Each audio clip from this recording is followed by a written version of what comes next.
mai 68 a atteint son objectif qui a été de légitimer, me semble-t-il, légitimer des besoins qui étaient divers dans la société. Encore une fois, ça touchait et les jeunes et les ouvriers, le monde ouvrier, dans le rapport au patronat, aux syndicats.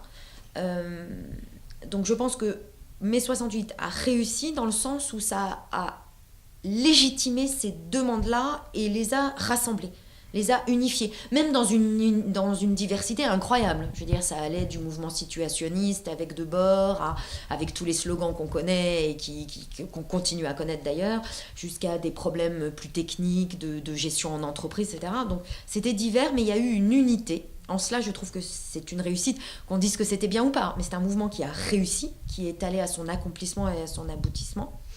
Mais ça a été un mouvement de civilisation. Et c'est très rare dans l'histoire. Ça n'a pas changé seulement une société.